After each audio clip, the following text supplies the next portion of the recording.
नमस्कार, आप सभी का आपके अपने YouTube चैनल बीकानेर तक पर बहुत बहुत स्वागत है। साथियों, भारत में अभी लोकसभा चुनाव की तैयारियां ज़ोर शोर से चल रही है। अभी अगर हम राजस्थान की बात करें तो 25 सीटों पे तैयारियां चल रही है और सभी नेता अपनी अपनी जगह मैदान में ज़ोर शोर से तैयारियां कर रहे हैं और हर जगह जाके जनता के बीच में मुखाबिर भी हो रहे हैं और जनता से वोट मांगने की अपील भी कर रहे हैं। तो मैं इस समय बीकानेर लोकसभा सीट की बात करूं तो बीकानेर से बीजेपी के अंदर अर्जुन राम जी मेघवाल और कांग्रेस के अंदर गोविंद राम जी मेघवाल के बीच में मुकाबला है।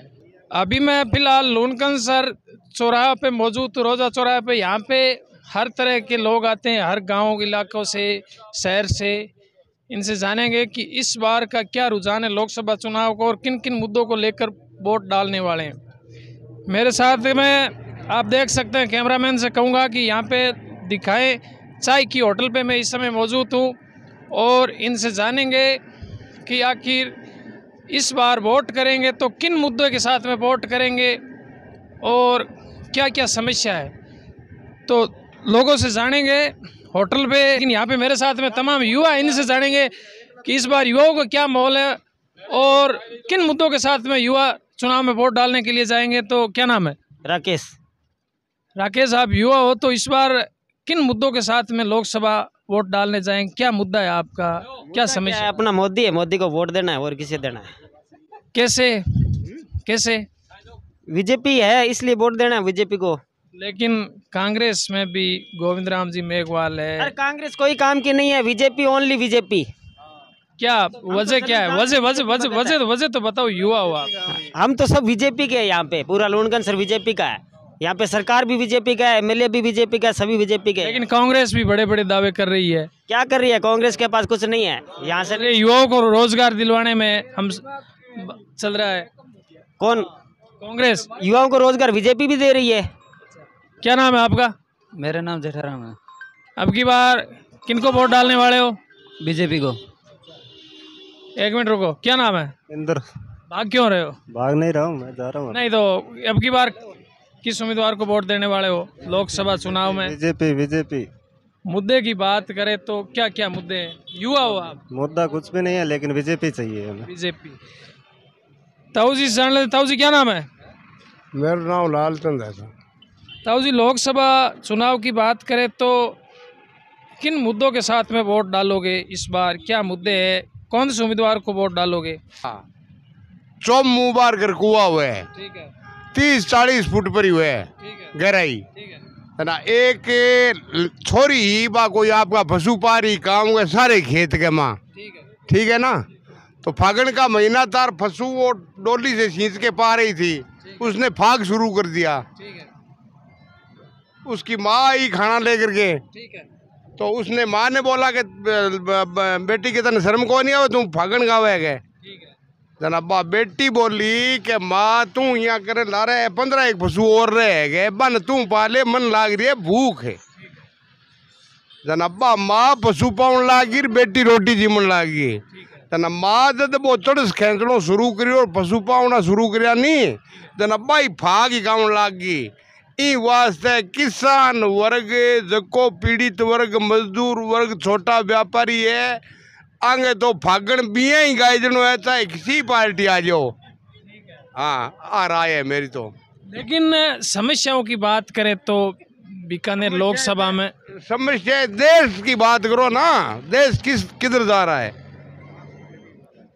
आप भी किसान हो। मैं किसान हूँ, तो किसानों का मतलब क्या है कि केंद्र सरकार कोई मतलब निवारण नहीं कर रही है, किसानों की बात नहीं सुन रही है, किसानों के एमएसपी लागू नहीं कर रही है। वो आयोग बना था पहले एमएसपी के लिए, जिसने मतलब सिफारिश की थी, स्वामीनाथन आयोग, उसकी रिपोर्टें लागू नहीं की है। केंद्र सरकार की नीतियाँ तो ऐसे खराब हैं। अब लेकिन केंद्र सरकार एक बात और बता दूं, बोल रही है जल्दबाजी में कोई निर्णय नहीं है, लेकिन एमएसपी पे भी हम लेके आएंगे। ये कहने की बातें और होती हैं, हाथी के दांत खाने के और होते हैं, दिखाने के और होते हैं। 700 किसान मरे थे उस समय जब आंदोलन हुआ था 13 मार्च। लेकिन मान लो 100 काश्तकार तो मतलब किसान बीमार थे, बूढ़े थे, वैसे मर गए, 600 तो मरे थे। और 3 कानून संसद से पारित शुदा वापस लिए थे। पहले कांग्रेस ने भूमि अधिग्रहण बिल बनाया था, जिसका बीजेपी विरोध करती थी। बीजेपी पार्टी ने घोर विरोध किया था कि ये गलत है, हम लागू नहीं होने देंगे। उसके बाद में कांग्रेस की सत्ता चली गई। उसके बाद में बीजेपी ने आते ही मोदी साहब ने पहला काम भूमि अधिग्रहण का नियम ये लोकसभा में लाए थे, जबकि तुलनात्मक रूप से कांग्रेस का भूमि अधिग्रहण किसान के हित में था। और मोदी जी वो ले आए, तो वहीं मोदी जी की तो ये हो गया ना स्पष्ट, कभी मोदी की नीति तो किसान के प्रति है ही नहीं। कांग्रेस के भूमि अधिग्रहण बिल में एक आदमी को नौकरी जिसकी भूमि अधिग्रहण की जाती है, एक दुकान, और उसमें कंस्ट्रक्शन मान लो 5 साल की अवधि है, शुरू नहीं होता है तो वो कोर्ट में जा सकता है किसान अपनी भूमि को वापस लेने के लिए। और मोदी जी ने आते ही जो भूमि अधिग्रहण बिल पेश किया ना, उसमें न तो आपको नौकरी है किसान के बेटे को, न कोई जगह है, और आप अपील में कहाँ जाओगे? एसडीएम या कलेक्टर के। एसडीएम कलेक्टर कौन लगाता है भाई?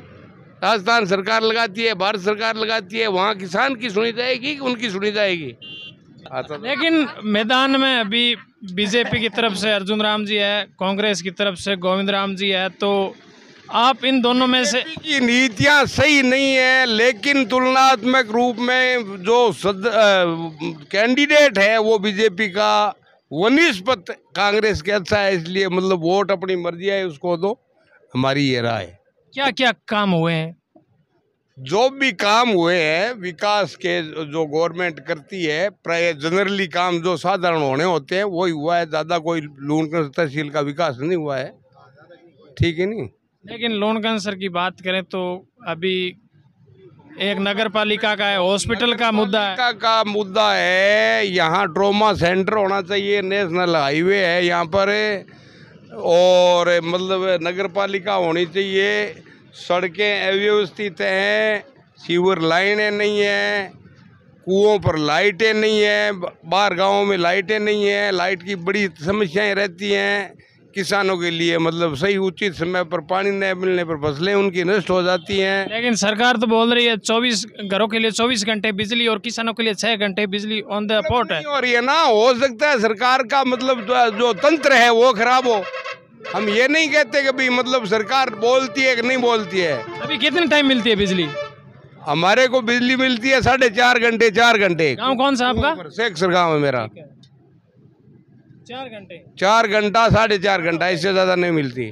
और बीच में अगर लाइन फॉल्ट हो गई 1 घंटा मिली तो वो 1 घंटा ही मिलेगी, वो पीछे वाली पूरी करेंगे नहीं। ठीक है, लेकिन 24 घंटे वाली बिजली है, लेकिन बोल रहे 6 घंटा बिजली मिल रही है, आप बोल रहे 4.5 घंटा ही लेकिन पिछले कांग्रेस के राज के अंदर कितना बिजली मिलता था? कांग्रेस के शासन काल में लास्ट के 2-3 महीनों में बिजली ठीक उपलब्ध हुई थी, जब चुनाव नज़दीक आ गए थे। और कांग्रेस का शासन हटते ही, बीजेपी का शासन आते ही हमारे शेखसर एरिया में 4-4.5 घंटा से ज़्यादा लाइट नहीं मिलती है। बस यही बात है। अगर सड़कों की बात करें तो लूणकंस सड़कों का निर्माण हुआ है, लेकिन बहुत सी जगह ऐसी हैं जहाँ अभी मतलब हमारे बडेरे मांग करते करते चले गए, हम मांग कर रहे हैं, सड़कें नहीं बन रही है अभी तक। आपके वहाँ जैसे शेखसर से सुई सड़क है वाया खोडाला, जो 2 जिलों में पड़ती है सुई, भाई नहीं अपने जिले में ही है सुई सड़क, तो 2 पंचायतों में पड़ती है, लेकिन वो नहीं जुड़ रही है। कितनी बार एमपी साहब को बोल दिया, एमएलए साहब को। लेकिन अभी लोणकंसर से वर्तमान विधायक कैबिनेट मंत्री सुमित गोदारा बोल रहे हैं लोणकंसर के अंदर सड़कों का जाल है जो मतलब पूर्ण रूप से नया करवाऊंगा मैं। वो करवाएंगे तब मतलब और कुछ जगह मतलब 6 करोड़ का बजट भी आ चुका है ना। बजट आया है, वो मतलब क्या है कि सिंपली 9 किलोमीटर 8 किलोमीटर सड़कों का पर्टिकुलर जगहों पर आया है। हमारी जो समस्या है वो सुई सड़क की है, वो पूर्ण नहीं हो रही है। कितना किलोमीटर है? खोडाला से सुई है 21 किलोमीटर, जिसमें 3 किलोमीटर सड़क का निर्माण हो रहा है, चालू है। बहुत बहुत धन्यवाद ताऊ जी। काम तो ताऊ जी ने बताए, किसानों को लेकर, सड़कों को लेकर, बिजली को लेकर, पानी को लेकर। और अपन शिक्षा चिकित्सा की बात करें तो चिकित्सा के क्षेत्र में लूणकरणसर में जैसे CHC है या PHC है, जो भी अस्पताल है, वहाँ डॉक्टरों की व्यवस्था नहीं है, डॉक्टर टाइमली आते नहीं है, उन पर किसी का नियंत्रण नहीं है, आपातकालीन सेवाएं नहीं हैं। तो लूणकरणसर में कुल मिला के चिकित्सा के प्रति असुविधा ही है। यहाँ से सीधे आदमी को बीकानेर जाना पड़ता है। लूणकरणसर में एक समस्या तो काफ़ी टाइम से है ट्रॉमा सेंटर की, क्योंकि लूणकरणसर के अंदर से सबसे बड़ा नेशनल हाईवे NH 62 गुजरता है, जो मतलब इधर सूरतगढ़ से लेकर बीकानेर तक बीच में कोई ट्रॉमा सेंटर की व्यवस्था नहीं है। अगर कोई आपात की स्थिति हो जाए तो उधर सूरतगढ़ है, इधर बीकानेर है। ये मांग काफ़ी समय से उठ रही है। और नगरपालिका की बात करें तो लूणकरणसर के अंदर नगरपालिका भी समस्या है, लेकिन वर्तमान विधायक अभी कैबिनेट मंत्री है, वो बोल रहे हैं लूणकरणसर की जो भी मांग है उन पे कार्य किया जाएगा और जल्द से जल्द निर्णय लिया जाएगा। तो आप वीडियो पर नए हैं तो वीडियो को लाइक करें, चैनल को सब्सक्राइब जरूर करें, वीडियो को शेयर ज़रूर करें। मैं मिलता हूं किसी नए वीडियो के साथ में, तब तक के लिए धन्यवाद।